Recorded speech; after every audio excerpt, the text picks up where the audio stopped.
Well, good morning, good afternoon, good evening, whoever you are, wherever you are, whenever it is for you. For me, it is just past midnight on Friday, April 25th, 2025, which makes this the news for Thursday, April 24th, day 1156 of the 3-day special military operation. Hey, Hobo. Hey, Mad Mike. Hey, Clay Fry. How you doing, buddy? Hey, Hobo. Chef Deb is here. How's everybody doing tonight? I'm as safe as anybody in this country. Don't worry about me. I'm hard to kill. I had a guy the other day tell me he was going to kill me. I said, get the fucking line. Hey, Gypsy Belle. Hey, Anthony. Some comments in this live were filtered to protect the community. Wow, what are you guys talking about already? Hey, Nightshade. Hey, Bobby. Hey, Chris. Renee Herman. Michael, how you doing? G2. Nicola Jones. Paul Steele. Michael Boucher is here. Hey, Sammy. Hey, Super User. The gang is all here. Hey, Judy. Hey, Mel. Hey, Georgie boy, what's up? Hey, Chris. Good to see you, pal. Hey, Richard Prexis. Hey, Lars. Lars, you don't have to worry about death threats. I mean, anytime anybody finds out where you live, nobody's going there. I mean, who's going above the Arctic Circle to hunt you down? I don't think so. Hey, Laddie. Hey, Mel, Bakhmut, Yorkshire Tea, Lil Red, Man to Bear. How's everybody doing tonight? It is sure nice to see everybody. Last night was a tough night here. It was a tough night. The district of Kyiv that I live in did not have any drone or missile strikes. In my neighborhood, they were nearby, right? As Fitz can tell you. Oh, and Fitz, is Fitz here? I think I saw him come in. Did I see him come in or no? Fitz is the sponsor of tonight's live. Nobody thank him. I hope he's here. I hope he heard that. But I was talking on the phone with Fitz last night as things were popping off. And it was loud. It was loud. It was deadly. We believe now the death toll is at 8. Originally it was 9, but one person was found and pulled out of the rubble. So it's something like across the country last night, 13 people lost their lives to Russian terror. And another 150 plus are currently wounded or in the hospital, hospitalized with their injuries. It was a KN-23 short-range ballistic missile that struck a residential complex here in Kyiv that was responsible for the 8 deaths, yes. Ukraine does need more air defense. Yes, it does.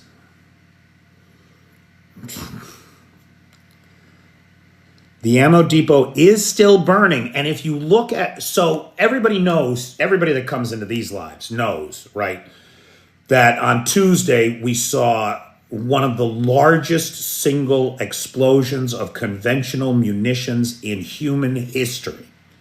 And it is still burning. The GRAU arsenal of the Russian Federation missile and rocket force defense brigades was struck by, we don't know what. We don't honestly even know if it was the Ukrainians. Now, it seems, all things being equal, Occam's razor and all that shit. Hey, Van. Hey, Norbert. It seems only reasonable that it was the Ukrainians. However, the Russians are still claiming it was a safety breach. Whatever that means. Somebody dropped a shell. Somebody sat on a detonator like Wile E. Coyote. It is inconceivable to me that you would rather claim your own incompetence than blame a competent enemy for a successful strike. you know? Hey, Michael. Hey, Truthful. Hey, Hardly. Is that Adam? Hey, Adam. Yeah, nobody lived to tell the tale of this safety breach. That's for sure, pal. The governor of the oblast, I think it's Vladimir Oblast in Russia, said, admitted to 4 casualties, four people dead. But that's all that we've heard so far. There's Fitz. Everybody thank Fitz. He's the sponsor of tonight's live. Guys, I literally could not do this. Dark Irish. I could not do this without the help and support of people like Fitz and Eli and Bobby and Dan Ballard and, Ballerina. The list goes on, you know.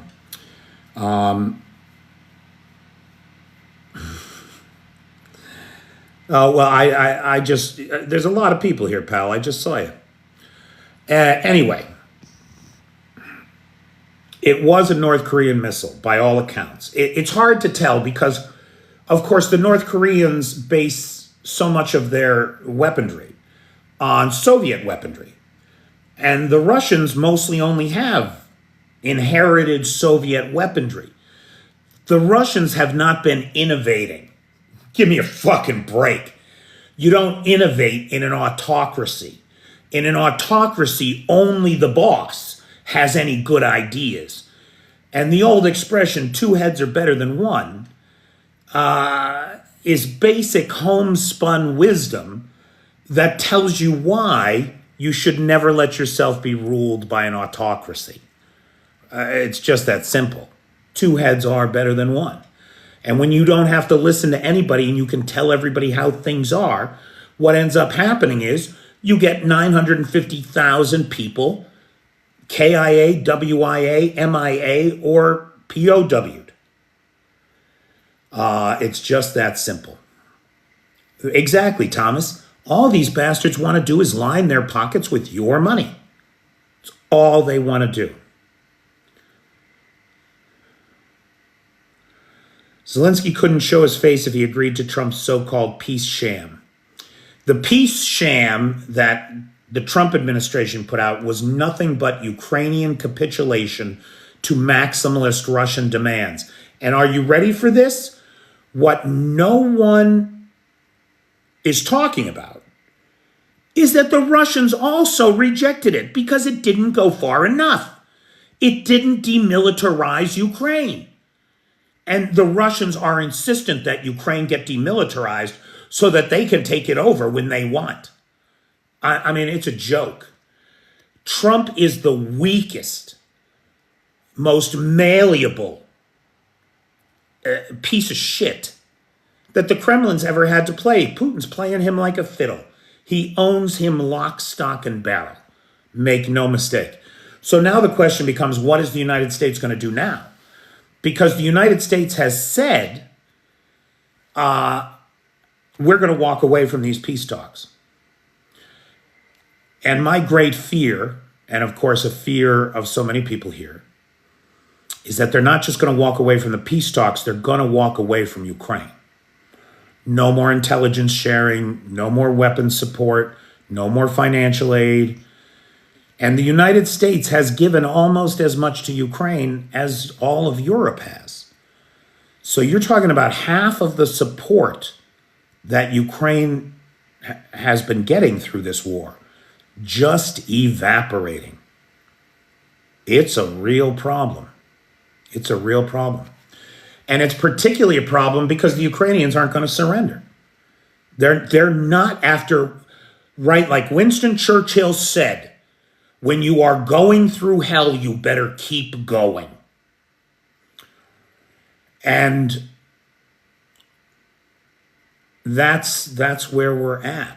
The Ukrainians have suffered too much for too long to just capitulate to Russian demands, to agree to some peace scam dreamt up by a creature of the Kremlin and his coterie of goblins and ghouls to sell out Ukraine. Now, on the subject of that, Today, negotiations were to restart regarding finalizing the minerals deal with the United States, or at the very least, finalizing the framework under which a minerals deal could be created. Those negotiations are supposed to last through Saturday, through the 26th. So we won't probably get the details of the piece of the minerals deal, assuming that it goes ahead until Monday or so.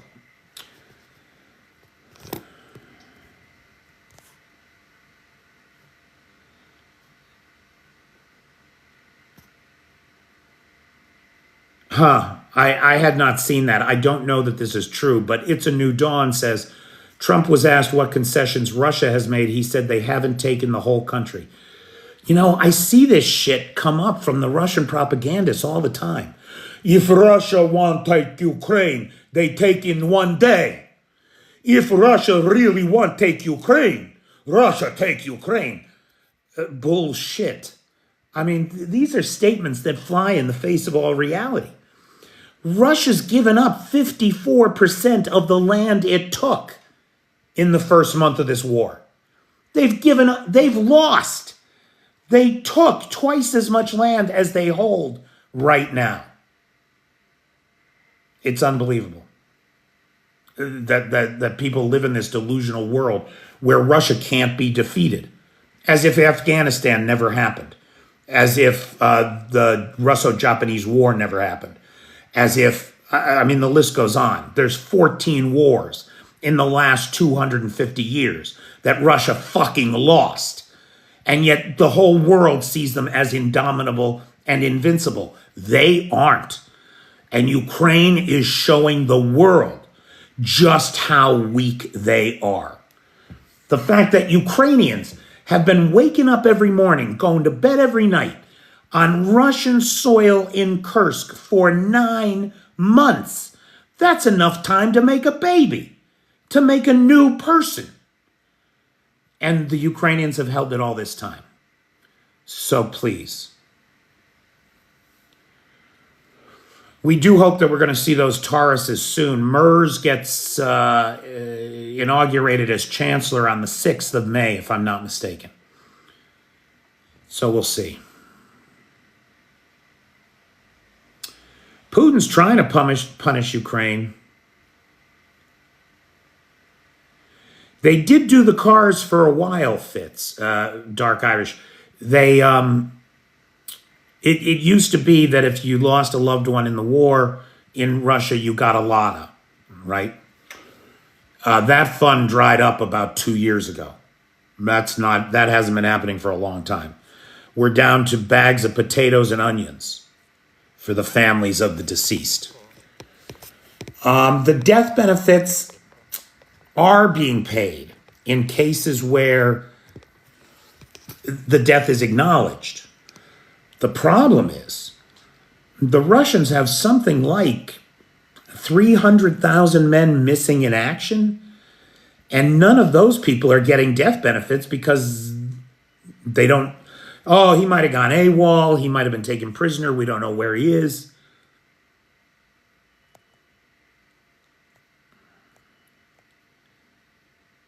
I love these trolls.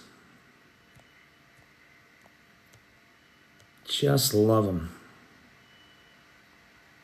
No, Lavrov has no power. Lavrov has the total sum of Lavrov's power is 0. Lavrov is a muppet. Putin just sticks his hand up Lavrov's ass and moves his mouth, and Lavrov says what Putin wants him to say. That's all that he is. He's nothing. The people, we don't know the names of the people with real power in Russia. We don't know their names. Peskov, no. He's a drunk that's been sidelined. He has no power. Lavrov, muppet. Medvedev, sidelined. No power. So the people that we think about or that we think we know from the press, they are not the people with the power. The inner coterie of the Kremlin. I mean, there's a whole school of study called Kremlinology, which is the study of the political intrigue inside of Russia. No, Shoigu's nothing. He's not even Russian. He's a Tuvan, right? So, I mean, that's like,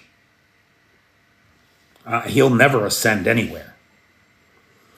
The fact is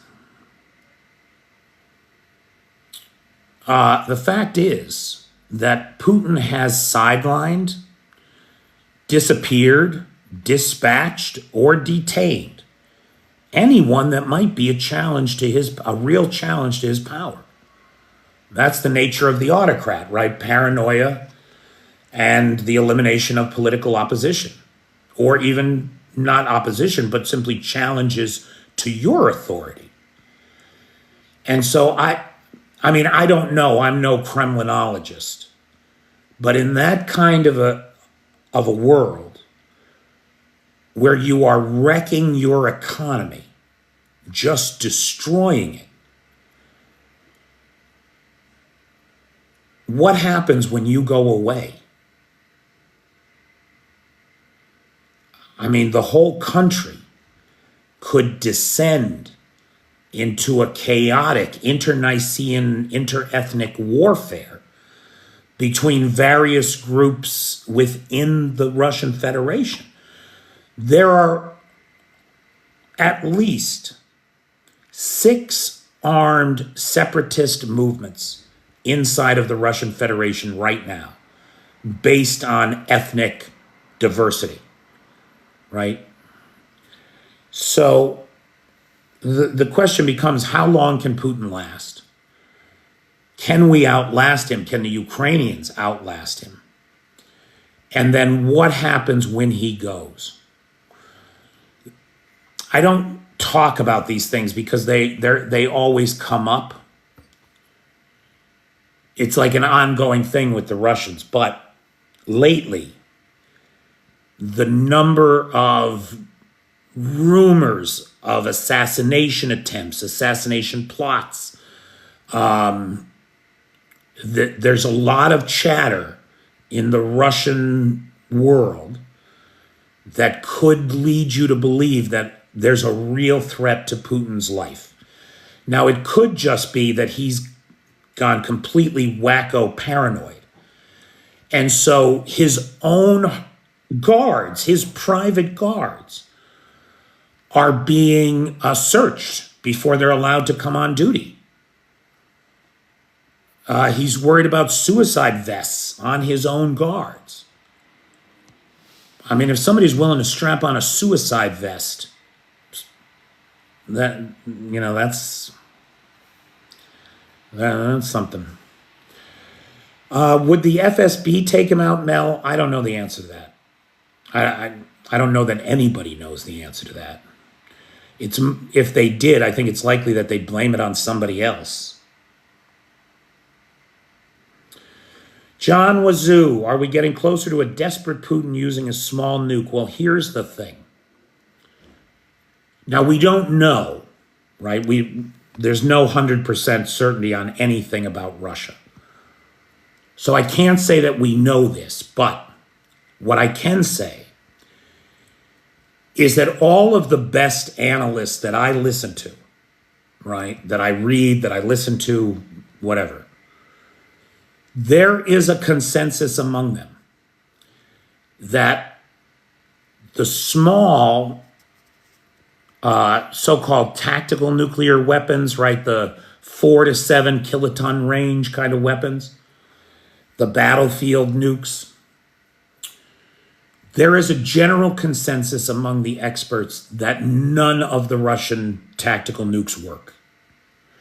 And there's a couple of reasons for that. The initial layer cake design, if I remember correctly, uses a deuterium lithium fissile trigger. And that's got a half-life of 12.4 years, if I'm not mistaken, something like that. None of them work. You can be sure of that, just based on the half-life. No, tritium is, so I was talking about the first generation layer cake nukes. You're talking about, Mel, the later fissile fusion nuclear devices that use a tritium fissile trigger. Now, tritium also has a short half-life of about the same, I think, 12.4 years, something like that. Very close. That tritium has to be, it's like putting Freon in your air conditioner. Over time, your air conditioner leaks Freon. You have to put a shot of Freon in there to keep it cool, right? Something I'm trying to get a guy in here for now. It was 82 degrees in Kyiv today. I'm dying in here. Anyway, with the tritium, you have to refresh that tritium every 3 years. That's a very expensive process. Now, this, as I understand it, the strategic nuclear arsenal of the Russian Federation principally uses tritium as its fissile trigger. So that means every one of those nukes needs to have that tritium refreshed every 36 months or so. Well, that's an expensive it's expensive and complicated to make tritium. I mean, the first thing you need right off the bat is a fucking nuclear reactor. Now, the Russians have lots of nuclear reactors, right? But then, pardon me. Did I see you on the Sling Blade movies? Do you know I've never seen them? But I get the point, right? I'm a big, dumb idiot who's balding. Okay, I get it, right? You're very funny. Thomas Cochran corrects me. I apologize, Thomas. I was off by 0.07 years. I'm so sorry. 12.33 years. Thank you so much. Anyway, I'm never playing Scrabble with you, pal. I'll tell you right now. That's not going to happen. Anyway, you got to refresh that tritium every 36 months. You need a nuclear reactor to produce it. You need people and a budget to do that, right? You got to have all that. The Russians steal everything. The governor of Kursk was just arrested because they claim he stole $10 trillion worth of rubles. 10 trillion rubles. That was meant to be for the defense of Kursk. And because he stole the money, the Ukrainians just walked right in there. At least he's the scapegoat for that, right? So we see every single missile program in Russia having money stolen from it by the generals. It's about $55, yeah. We see every single, my God, can you imagine being a Russian soldier today? And they send you some new tanks, and the tanks have electronic warfare components put on them to protect your ass from drones, right? And you, being an inquisitive fella, takes out your, what are they called? They're like a magnetic probe that lets you know what frequencies the electronic warfare is tuned to. And you put it on the piece of electronic warfare and you get no reading. So you decide, well, let me open up the casing and see what's inside. So you open up the casing and it's fucking empty. Fucking empty. Or you've got explosive reactive armor on the side of your new tank, right? And you're thinking, oh, good, that'll help save my ass if I'm out there. And so you open up one of the explosive reactive armors and it's fucking plywood or sand. It's no good. That's the reason that they've lost 10,500 tanks, almost as many as they lost in all of World War II. They're rapidly approaching that magic 11,000 number. It's coming. So I think that the analysis, the general consensus among those who watch these things and understand them, that none of the tactical nukes in Russia work is probably correct. So that means he's got to go to a strategic nuke. He's got to go to a multi-warhead nuke, a nuke that'll take out a city, at least. And to do that would very likely be the end of Russia. There's 13 million people in Moscow and about the same in St. Petersburg. That's like over 20 million people, 26 million people in the two cities. In a country of somewhere between 90 and 140 million people. Now, Thomas says, I don't think all of the ICBMs work. And Thomas, you're probably right. However, what almost certainly works are the 1,755 deployed ICBMs. The ones that are sitting in submarines. The ones that are in secure storage near air bases where the bombers fly out of. Those 1,755 nukes, probably the vast majority of them, work. You're talking about nearly 2,000 nuclear devices in the greater than 1 megaton range. That's a lot of damage. John Wazoo wants to know if a nuke was launched, would Trump respond? Yeah, he'd probably launch his nukes at whoever Russia was targeting. That's probably where we're at today. The very least, you cannot count on, let's say, God forbid, Russia decided to nuke Berlin. Do you think the United States would come in on the side of Russia? He'd be too busy playing golf. You're goddamn right he would. Now, thank God the British and the French have nukes, so that if he does nuke Berlin, the British and the French can respond. I agree, Joe. Trump is a Russian asset.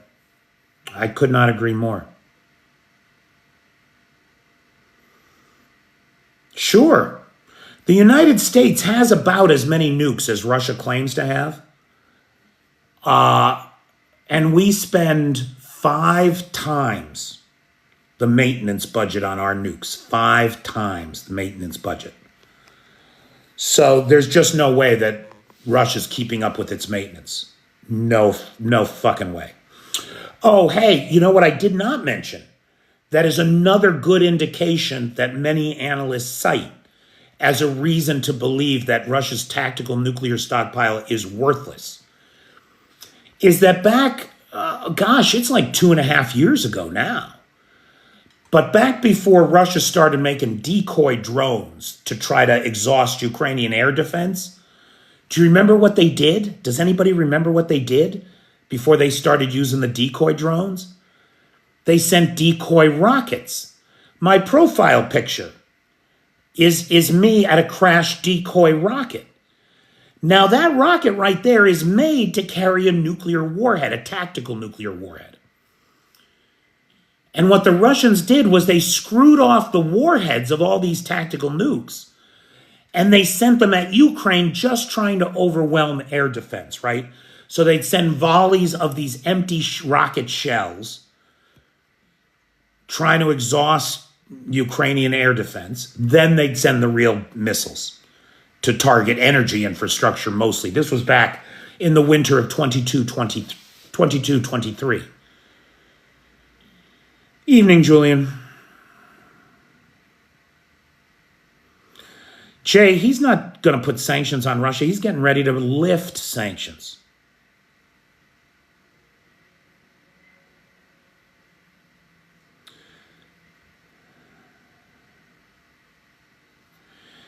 So the people, so as I understand it, Judy, in the United States, the people that manage the nuclear arsenal, many of them were fired by Elon Musk. And when they realized what they had done, they tried to get them to come back. But they couldn't get in touch with a bunch of them because all they had were their government emails, which they'd been locked out of. I mean, the incompetence is unreal. The incompetence is unreal.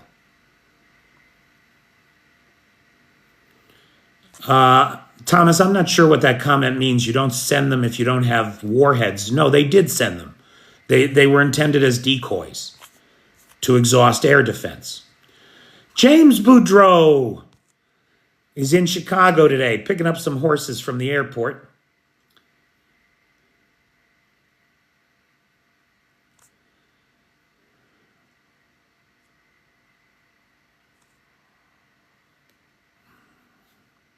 Oh, we have a blue blood with us. A blue blood. Some Staten Island Huguenot whose family first arrived in 1588. I'm in Ukraine, Jay. I'm always in Ukraine. Well, no, I got to go to the Netherlands recently. That was my first vacation in 2 years. It was nice. I'm not sure where James is based. But I don't think it matters much to him. He'll go anywhere that you need horses moved.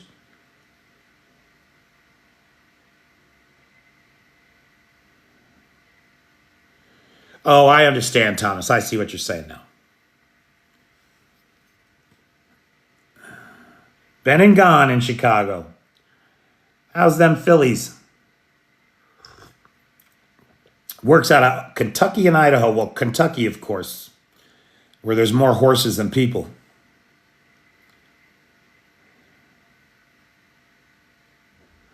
Leonardo, that's a great question. I don't have an answer to that question, pal. That's all very secret kind of information. I don't know. One would think it would help, though, right?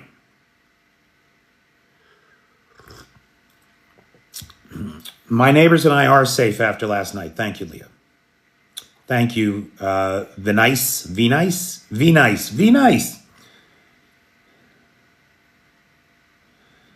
You hit the nail on the head, Joe. I couldn't agree with you more.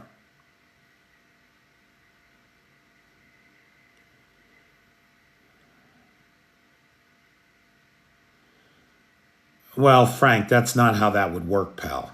That's not how that would work. So Fitz, Dark Irish there is commenting on my cup, my mug. I enjoy my evening tea with you all so much, I can't tell you. But this mug, this stupid Christmas mug, is the only decent-sized mug in this apartment. I don't own anything here, right? I mean, I don't have any material possessions of my own here. I rented an apartment with a little bit of furniture and a basic kitchen setup, and that's what I have.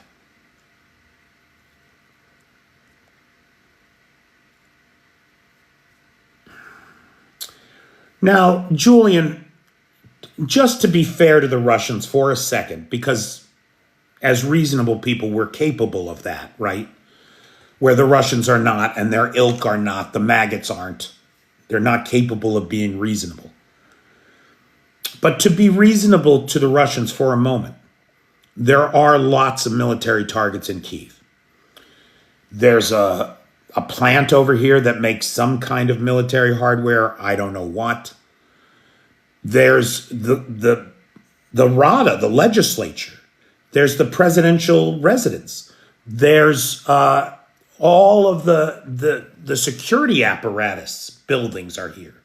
The main military hospital, the main military headquarters, is all in Kyiv. So to be fair to the Russians, there are legitimate targets here. They don't seem to hit them. They don't seem to even try. They fly their drones up the Dnipro and slam them into apartment buildings. That ballistic missile, that KN-23 last night, there was no military target in that neighborhood that I'm aware of. The Lukyanivska metro station. What the fuck is at Lukyanivska? At the metro station, you're hitting that? Why? To make life hard for the Ukrainians. To terrorize the Ukrainians. So that everybody who's down in the metro station hiding from the bombs feels and hears the blast down in the tunnels. It's a terror campaign. It's not a military campaign. And boy, that did piss me off today.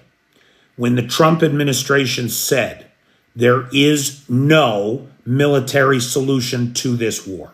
Well, that's a load of shit. That is a cowardly, yellow-bellied, traitorous thing to say. Hey, Feisty. Hey, Russell. More war crimes every day, Anthony. Thanks, Russell. That's a nice thing to say. Can foreigners own apartments in Ukraine? Yes. Here's the problem. You buy an apartment, what happens if it gets bombed? You've lost your entire investment. But if I were a person that was shopping for an apartment and I had $100,000 to spend, I don't think you'll get more for your money anywhere in the world than you will in beautiful downtown Kyiv. I mean, this place is basically empty. If I yell, it'll echo. But you could turn this into a very comfortable little apartment. And you're right at the heart of everything.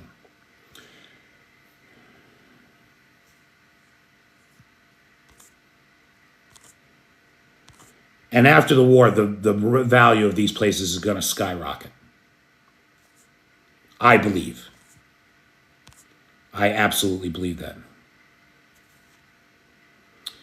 I'm with you, Joe Murray. I hope that those missiles, those Taurus missiles, come in from Germany as soon as possible. Hey, Roy Daniels, how you doing?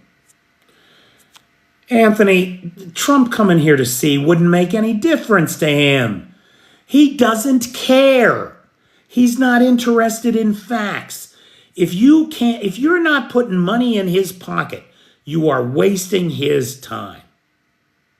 You're wasting his time.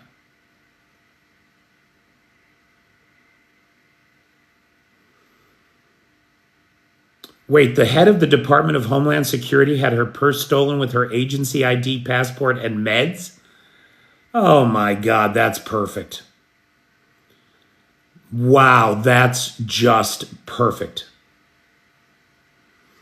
Oh yeah, I hear great things about Portugal too, Sister Prep, but I don't know. I have not been. It's a gorgeous bridge going over to Rusanivka. I cross it every Saturday when I head over there. Thanks, Russell. Hey, Day.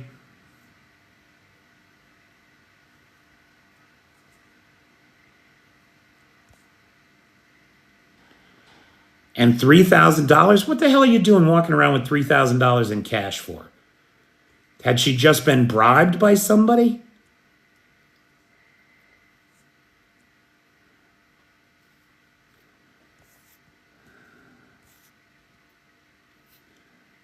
Trump is looking at Norwegian rare earth now, huh? Hey, Franklin. Unreal.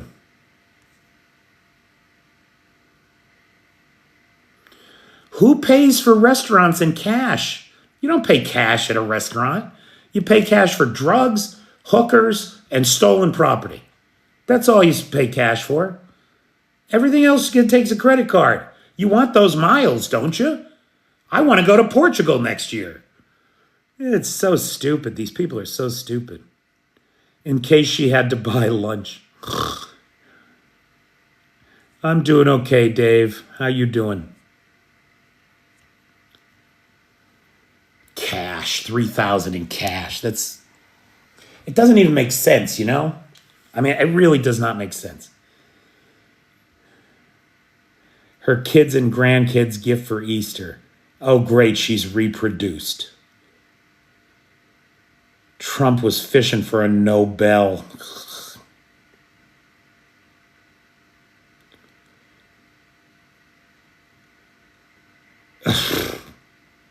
Nightshade, I do not want to know how you know that.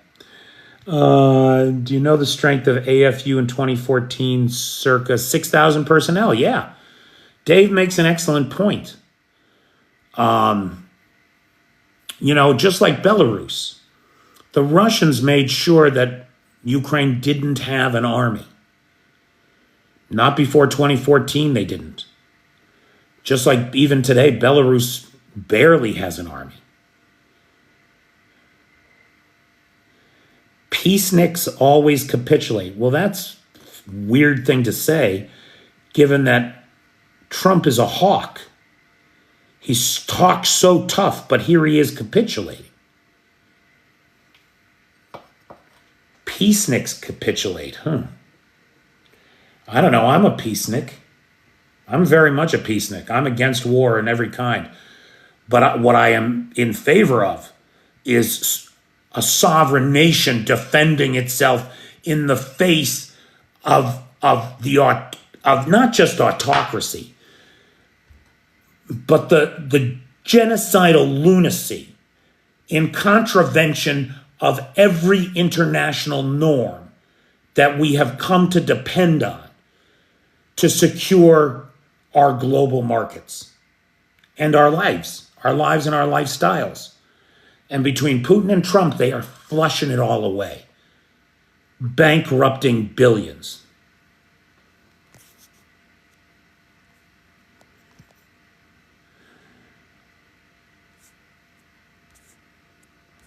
It's crazy. Who would ever have thought we'd have a Republican president who would purposefully evaporate $14 trillion from the stock market in his first 100 days? Because that's what's happened.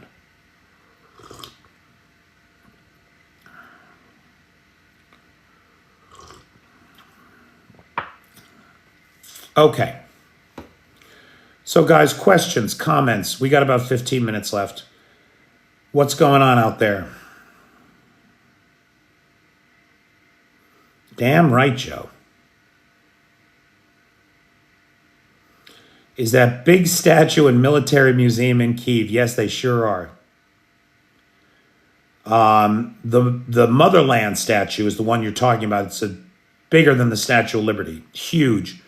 And it's not far from my apartment, actually. It's just down the hill here.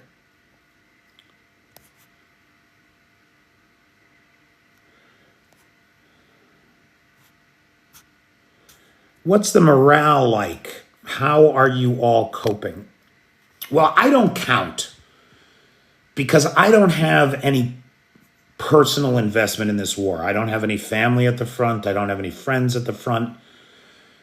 There are some great people I've met who are at the front, but they're Ukrainians. I don't have skin. This is not my fight.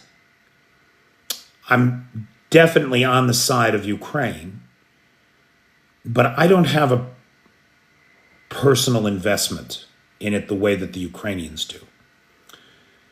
Now, I can tell you that tonight, you all know I have a little comedy troupe, me and some Ukrainian friends of mine.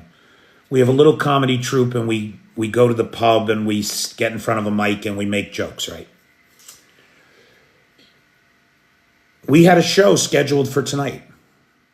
This morning, exhausted, all of us up all night. We asked the question and had the conversation, should we have our show tonight? Tomorrow is a day of mourning for those murder victims from today. Is now the time to be cracking wise out in the pub? And we all agreed that it was and that we should do the show. One person who was on debris cleanup all day said that she wasn't going to make it. She was going to do the debris cleanup, but she supported us. We should do the show, she said. Well, wouldn't you know it, 5 minutes after we started, she showed up and got on stage and did her set. So even she was there. And I'll tell you something, the place, there was not an empty seat in the house. We were packed and everybody was laughing. And I started the show off with a big fuck Russia and telling people that just being here, after what we suffered last night, and acknowledging that there are personal tragedies that we can mourn tomorrow with everybody else, that just being there, having a laugh at the expense of the Russians, was an act of defiance in the face of terror. And the night was a very pleasant evening. It was a great night, in spite of everything. A bunch of people were there, and a bunch of people had a good laugh. Much of the night at the expense of the Russians, as well it should be. Because in the face of the bully, in the face of the persecutor, in the face of the radical unfairness of a country 20 times the size of this one, 5 times the population, with the inheritance of the Soviet arsenal at its disposal, this is not a fair fight. I mean, did you ever look at somebody and say, hey, buddy, pick on somebody your own size? You know, you saw some big guy picking on a little guy and you were like, hey, buddy, go pick on somebody your own size. When you're my size, you can say that to other men my size, and they generally go the fuck away. The United States is the only one that can say that to Russia, and we haven't. It is so disappointing. Oh, Joe, the dictator speech from Charlie Chaplin is one of the best of all time.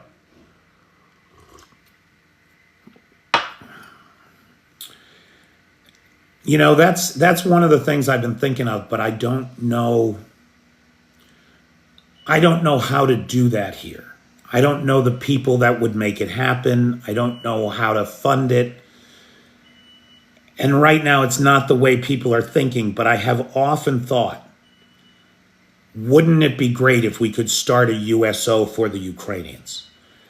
And I've talked to the comedy troupe. They're willing to go out and perform in front of the Ukrainians. It's no good for me because I don't speak Ukrainian. And if you're going to go entertain the troops here, you have to speak Ukrainian.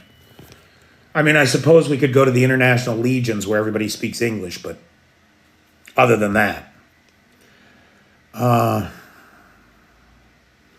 Franklin, I don't know what deal Pakistan and India came to, but I will say this. I know that they have been mortal enemies for multiple generations. Since 1947, since the partition. The bloodbath between the two is far, far worse than the bloodbath here in Ukraine, to be just from a numbers perspective. So I don't know about that deal in Pakistan and India. I just don't know. I'm hanging in there, Scotty. But I have often thought, wouldn't it be nice if I could help the Ukrainians create a USO here? I just don't know the right people to make that happen.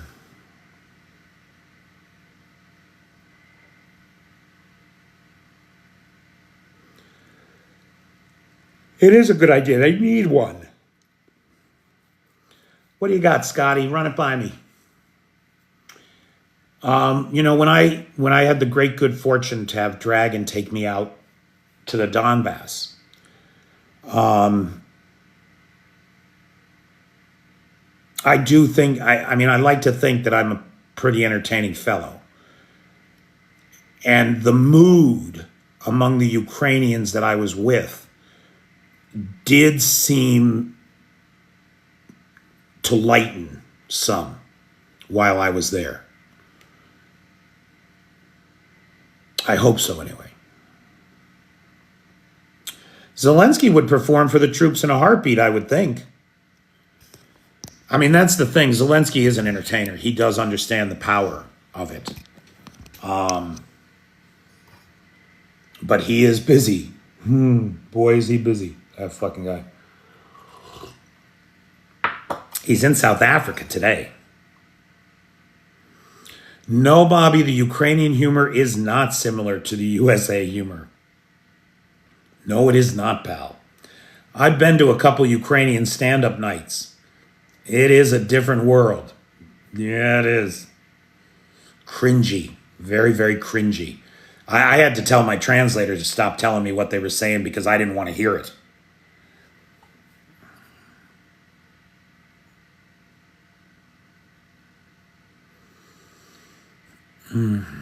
Scotty, why don't you DM me about that? I'd prefer not to discuss it here. Oh, the French have no sense of humor unless you're in pain. Like they are happy to laugh at other people's pain. Fall down a flight of steps, you'll get guffaws. Step on some broken glass, everybody will be in hysterics. Sam Kinison. Nobody should tell Sam Kinison jokes except Sam Kinison. They are his. That's the one, Eli. Canadians have a good sense of humor. I was hanging out with some Canadians tonight. Peter Pumpkin Eater had a wife and couldn't keep her because she was fucking the plumber. Do you know who that is? That's Andrew Dice Clay. Oh, Bill Maher is the worst. He is such a piece of shit these days. Such a Trump apologist, ass-kissing piece of shit. Ugh.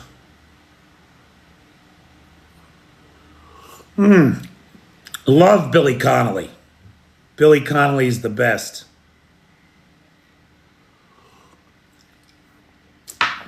Billy Connolly is really something, boy. That guy really, he hit the nail on the head more than once.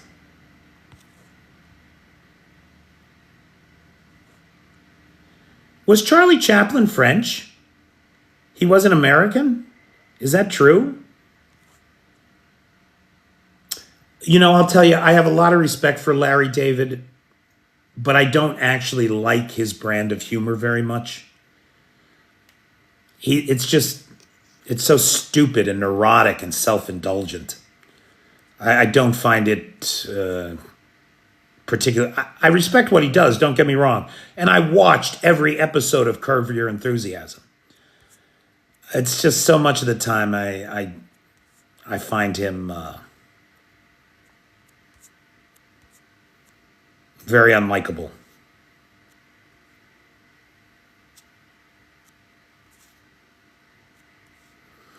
George Carlin. My problem with George Carlin, I found that he sort of descended into cynicism. There's a big difference between skepticism, which everybody should embrace, and cynicism, which we should all reject. In his later years, he talked about how there was nothing you could do about anything. And that is the antithesis of what a democracy is supposed to be. Oh, born in London, Charlie Chaplin, yeah. Self-deprecation can be funny. It can be, Roy.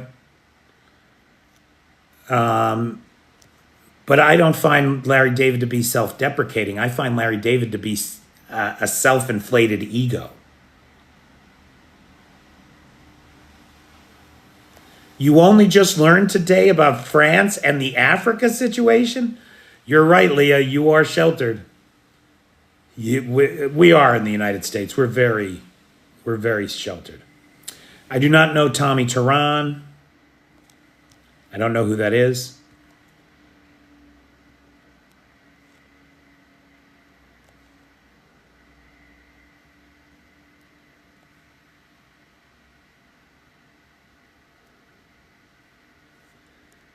I'm too far down. I don't know what that might be a sidebar. Chaplin's family is French, but he was born in London. You delivered horses to Charlie Chaplin's daughter? Dude, that's amazing. Lewis Black is great. Love Lewis Black. Okay, we're definitely off the topic here. All right. So it's just about 1 o'clock in the morning here, guys. So I'm going to call it a night. It's been a long week, boy. Busy week. I want to thank Dark Irish, who is the sponsor of tonight's live. Thank you, Dark Irish. Sure appreciate it. I don't have any live sponsors for next week. So if anybody's in a position to sponsor a live next week, the PayPal is in the description. Dark Irish will be our sponsor tomorrow night as well. Big thanks to Nightshade, who has the Peter's Peeps group on the Book of Faces, and to Lars, who has the Discord server, as well as to Jay and Travis, the moderators. Thanks, everybody, for tuning in. I sure do appreciate it. If you have not joined the Patreon yet, please consider doing so. Joe Dawn just joined the Patreon and did something that's awesome for me. Paid the year up front. And I'm going to make a special offer for anybody that joins the Patreon and pays for the year up front, which is about $50 at the $5 level, because you get a 10% discount. You'll get a video sponsorship. So if anybody wants to help me out, join the Patreon, spend a couple bucks, I will thank you with a video sponsorship. Or a live sponsorship, you can decide. So thanks, everybody. The rent is due on Tuesday. So if anybody out there can help me out, that would be great. And I will talk to everybody tomorrow night. We got one more live left for the week. Thanks, Feisty. I'll talk to you guys later. Take care.